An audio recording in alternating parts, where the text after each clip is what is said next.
မင်းတို့ပါဒီနေ့ကျမတို့ဆွေးနွေးဖို့ရထားတဲ့အချက်လက်တွေကတော့မြန်မာနိုင်ငံရေးမှာတကယ်ကိုအရေးပါတဲ့ဒေါအောင်ဆန်းစုကြည် fancy ထိန်းသိမ်းခံထားတဲ့ကိစ္စနဲ့ပတ်သက်တာတွေပါပဲဟုတ်ကဲ့ပါခင်ဗျာအဲ့ဒီတော့ဒီပေးထားတဲ့သတင်းရင်းမြစ်တွေမတ်စုတွေနဲ့ဒီကိစ္စအပေါ်မှာအမျိုးမျိုးသောရှုမြင်ပုံတွေနောက်ဆက်တွဲအချိုးသက်ရောက်မှုတွေတရားစီရင်ရေးနဲ့ပတ်သက်တဲ့စိုးရိမ်မှုတွေ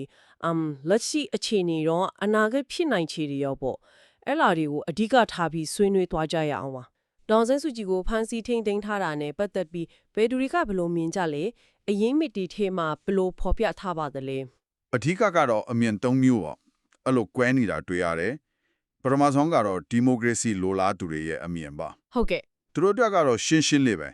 ဒါကနိုင်ငံရေးအရွေးကောက်ခံထားတဲ့ခေါင်းဆောင်တယောက်ကိုတရားမျှတမှုမရှိဘဲနဲ့နိုင်ငံရေးရွေချက်နဲ့ဖမ်းဆီးတာလို့ပဲမြင်ကြတယ်အထူးသဖြင့်2021အာဏာသိမ်းပြီးနောက်ပိုင်းဖမ်းတာတော့ဆွဲချက်တင်တာတော့ကပြည်သူစံတာကိုစန့်ကျင်တာဒီမိုကရေစီကိုဖျက်ဆီးတာအတိုက်ခံတွေကိုချေမွန်းတာလို့သူတို့ပြင်းပြင်းထန်ထန်ယူဆကြတာလေဆိုတော့သူမကိုမြန်မာဒီမိုကရေစီရဲ့တင်ကြက်ဖြစ်မြင်ကြတာပေါ့သူမမရှိတော့တာကဒီမိုကရေစီအနာဂတ်ကိုအကြီးကျယ်ထိခိုက်တယ်အဲ့လိုမျိုးယုံကြည်ကြတယ်ဒါဒီမိုကရေစီလိုလားသူတွေဘက်ကအမြင်ပေါ့နော်အဲ့တော့စစ်အစိုးရဘက်ကတင်ပြပေါင်းကကျတော့လုံးဝတခြားစီဖြစ်မှာပေါ့သူတို့ဘက်ကပြီးကိုပြောထားလဲဟုတ်ပါလေလုံးဝဆန့်ကျင်ဘက်ပဲစစ်အစိုးရဘက်ကတော့ဒါနိုင်ငံရေးမဟုတ်ဘူးဥပဒေအတိုင်းလုပ်တာပါလို့ဆိုတယ်သူတို့ဆွဆွဲတာကတော့ဒေါအောင်ဆန်းစုကြည်ဟာအာဏာရတော့ကအကတ်တီလိုက်စားမှုတွေရှိတယ်ရွေးကောက်ပွဲမှာမကန်လုပ်တာတွေရှိတယ်နောက်နိုင်ငံတော်ရှိုးအချက်ဥပဒေချိုးဖောက်တာတို့ပါတော့အဲ့လိုပြစ်မှုတွေကျူးလွန်ခဲ့တယ်ပေါ့ဟုတ်ကဲ့အဲ့ဒါကြောင့်ဒါဟာနိုင်ငံတည်ငြိမ်ရေးနဲ့တရားဥပဒေစိုးမိုးရေးအတွက်လိုအပ်လို့လုပ်ရတဲ့တရားစီရင်ရေးလုပ်ငန်းစဉ်တစ်ခုပါပဲလို့သူတို့ကတော့အမြဲတမ်းပြောလို့ရှိတယ်ဟုတ်ပါပြီဒီလိုလုံးဝကွဲပြားနေတဲ့အမြင်တစ်ခုရှိနေချိန်မှာနိုင်ငံတကာတိုင်းအဝိုင်းကတော့ဘလို့တုံ့ပြန်ပါသလဲဘယ်ဘက်ကိုပို့ပြီးရင်းတယ်လို့ဆိုနိုင်မလဲနိုင်ငံတကာဆိုရင်တော့အနောက်နိုင်ငံအစိုးရတွေကုလသမဂ္ဂနောက်လူခွင့်ရေးအဖွဲ့အစည်းတွေပေါ့လေသူတို့ရဲ့တုံ့ပြန်မှုကတော့တော်တော်လေးပြင်းထန်တယ်ဒီဖန်ဆီးမှုရောတရားစီရင်မှုတွေကိုရောရှုတ်ချကြတာများတယ်ရှုတ်ချကြတယ်ဟုတ်ကဲ့သူတို့ကဒီဆွဲချက်တွေကနိုင်ငံရေးအရာဖန်တီးထားတာတရားမျှတမှုမရှိဘူးလို့ယူဆပြီးတော့ဒေါအောင်ဆန်းစုကြည်နဲ့တခြားနိုင်ငံရေးအကျဉ်းသားတွေကိုချွင်းချက်မရှိအမြတ်ဆုံးလွတ်ပေးဖို့တောက်လျှောက်တောင်းဆိုနေကြတာပါဟုတ်ကဲ့ဒီလိုထိန်းထားတာကိုမြန်မာနိုင်ငံရဲ့လူ့အခွင့်အရေးနဲ့ဒီမိုကရေစီအခြေအနေတွေတိတိတသာစိုးသွားပြီဆိုတဲ့အထင်ရှားဆုံးသက်သေတစ်ခုအဖြစ်သူတို့ကရှုမြင်ကြတယ်အဓိက၃ချက်လောက်ထောက်ပြထားတာတွေ့တယ်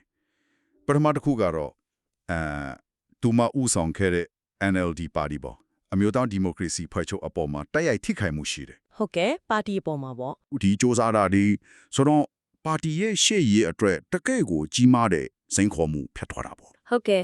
NLD ပါတီကိုထိခိုက်တာအပြင်တခြားပါတွေရှိသေးလားဒုတိယအချက်ကကြတော့နိုင်ငံရေးပဋိပက္ခပိုပြင်းထန်သွားစေတာသူမကိုဖမ်းလိုက်တာကအာဏာသိမ်းတာကိုစန့်ကျင်တဲ့ပြည်သူတွေရဲ့ဒေါသကိုပို့ပြီးတော့ကြီးထွားစေခဲ့တယ်လို့ဆိုရမှာပေါ့ဒါကနောက်ပိုင်းလက်နက်ကင်တော်လှန်ရေးအထိဖြစ်လာစေတဲ့အဓိကတွန်းအားပေးတဲ့အကြောင်းရင်းတွေကတခုလို့လည်းရှုမြင်ကြတယ်။နောက်တတိယအချက်ကနိုင်ငံတကာဖိအားတွေပိုများလာတာဟုတ်ကဲ့ဒီဖန်ဆီးမှုတွေနောက်ဆက်တွဲလူအခွင့်အရေးချိုးဖောက်မှုတွေကြောင့်မြန်မာနိုင်ငံအပေါ်မှာစီးပွားရေးပိတ်ဆို့တာတွေနိုင်ငံရေးအရတန်တမာရေးအရဖိအားပေးတာတွေပိုပြီးတိုးလာစေခဲ့တယ်ဆိုလိုတာကဒီဖန်ဆီးမှုဟာပြည်တွင်းနိုင်ငံရေးအကျက်အတဲကိုပိုဆိုးစေလို့နိုင်ငံတကာနဲ့ဆက်ဆံရေးမှာလည်းပိုပြီးအထီးကျန်ဖြစ်စေတဲ့အကြောင်းရင်းဖြစ်လာတယ်ပေါ့နော်ဟုတ်တယ်အဓိကကြတဲ့နိုင်ငံရေးခေါင်းဆောင်တယောက်ကိုဖယ်ရှားဖို့ကြိုးစားတာမြန်မာအနာဂတ်အတွက်စိုးရင်စရာလက္ခဏာတစ်ခုအဖြစ်လူအများကသုံးသပ်ကြတယ်လို့ဆိုထားတာဖြစ်နိုင်ပါတယ်ဟုတ်ပါတယ်အများစုရဲ့အမြင်ကတော့အဲ့ဒီဘက်ကိုပိုရောက်နေတယ်လို့ပြောနိုင်ပါတယ်ဒီလိုနိုင်ငံရေးအရာအဖယ်ရှားမှုလို့မြင်ကြတဲ့အခါတရားစီရင်ရေးလုပ်ငန်းစဉ်တစ်ခုလုံးအပေါ်မှာလည်းတန်တရားတွေကအကြီးကျယ်ရှိနေတယ်လို့ဖတ်ရတယ်အရေးမြစ်တီအရဘာကြောင့်ဒီတရားစီရင်မှုတွေကိုယုံကြည်မှုမရှိကြတာလဲဟင်ဟုတ်ကဲ့တရားစီရင်ရေးအပေါ်တန်တရားထိရတဲ့အကြောင်းရင်းအဓိက၃ခုလောက်ပြောထားတာတွေ့တယ်ပထမဆုံးနဲ့အရေးကြီးဆုံးကတော့တရားစီရင်ရေးကလွတ်လပ်မှုမရှိဘူးလို့ယူဆကြလို့မယ်လွတ်လပ်မှုမရှိတာဟုတ်ကဲ့လက်ရှိအုပ်ချုပ်ရေးရန်တရားအောက်မှာတရားရုံးဒီတရားသူကြီးတွေကအုပ်ချုပ်ရေးပိုင်းရဲ့လွှမ်းမိုးမှုအောက်ကနေလွတ်လပ်စွာဆုံးဖြတ်နိုင်စွမ်းမရှိတော့ဘူးနိုင်ငံရေးအရာညွန်ကြားတဲ့အတိုင်းပဲလုပ်ရတယ်လို့ပြည်တွင်းရောပြည်ပကလေ့လာသူတော်တော်များများကယုံကြည်ကြတယ်ဟုတ်ကဲ့ဆိုတော့ စီရင်ချက်တွေကဥပဒေအရာဆိုတာထားနိုင်ငံရေးအရာကြိုတင်တတ်မှတ်ထားပြီးသားလို့မြင်ကြတာပေါ့ တရားစီရင်ရေးမလွတ်လပ်ဘူးဆိုတဲ့အမြင်အပြင်တခြားဘာအချက်တွေကတော့ဒီတန်တရားကိုပေါ်ပွားစေပါတယ်လေ ဒုတိယအချက်ကဆွဲဆိုထားတဲ့အမှုတွေရဲ့သဘောတဘာဝရဲ့အမှုကိုစစ်ဆေးရဲ့လှုပ်ထုံးလုပ်နည်းရဲ့ပေါ့ အမှုတွေနဲ့လှုပ်ထုံးလုပ်နည်းကြီး ဟုတ်တယ်ဆွဲချက်အများစု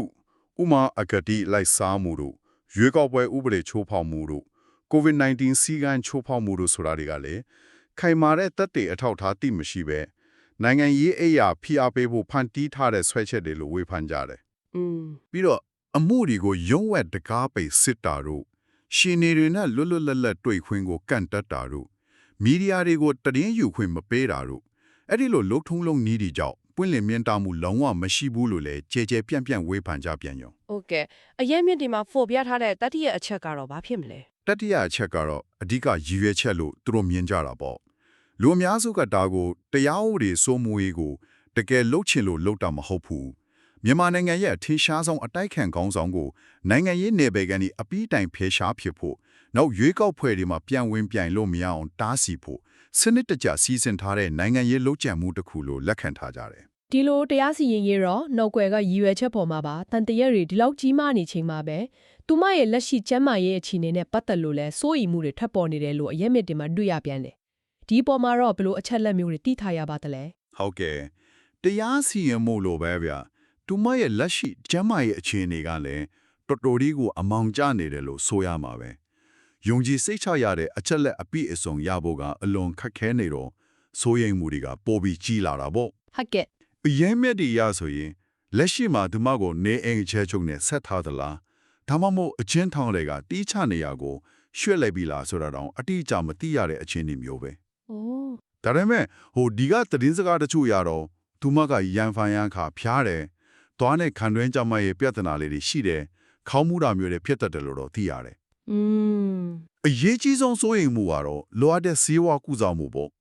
အထူးသဖြင့်အပြင်ကသူမရဲ့ကိုယ်ပိုင်ဆရာဝန်နဲ့ပုံမှန်ပြည့်စုံခွင့်စစ်ဆေးခွင့်တွေအပြည့်အဝရရလားဆိုတဲ့အပေါ်မှာပဲ ဒီလိုအခြေအနေတွေကြောင့်အဖြစ်မှာတချို့ဆိုသူမရှိနေသေးရလားအသက်ရောရှင်သေးရလားဆိုတဲ့အထိစိုးရိမ်မှုတွေကောလာဟလာတွေဖြစ်လာတာတွေ့ရတယ်အရင်မြစ်တွေရဒီလိုအဆုံးစုံအထိစိုးရိမ်ကြရတဲ့အဓိကအကြောင်းရင်းတွေကဘာတွေလို့ဆိုထားပါတယ်လေ ။အဓိကအကြောင်းရင်း၃ခုလောက်ထောက်ပြထားတယ်။ပထမဆုံးကတော့သတင်းအချက်လက်လုံးဝနီးပါးပိတ်ဆို့ခံထားတာ ဟုတ်ကဲ့သတင်းပိတ်ဆို့မှု ဟုတ်ကဲ့စစ်ဆိုးရကသူမဘေမရှိတယ်ကျမ်းမာကြီးဘလို့ရှိတယ်ဘလို့နေထိုင်တယ်ဆိုတာနဲ့ပတ်သက်တဲ့ဘလို့အချက်လက်မျိုးကမှတင်းတင်းကြပ်ကြပ်ထိန်းချုပ်ထားတာတရားဝင်ထုတ်ပြန်တာဘာမှမရှိသလောက်ပဲဆိုတော့ဒီလိုလေးဝက်လေးလေးအပြစ်မှာကောရဟလာတွေစိုးရိမ်မှုတွေပူကြီးထွာလေးလေးဖြစ်တာပေါ့ ဟုတ်ကဲ့သတင်းအချက်လက်မညတာပြင်တခြားပါအကြောင်းတွေရှိသေးလဲ ဒုတိယအချက်က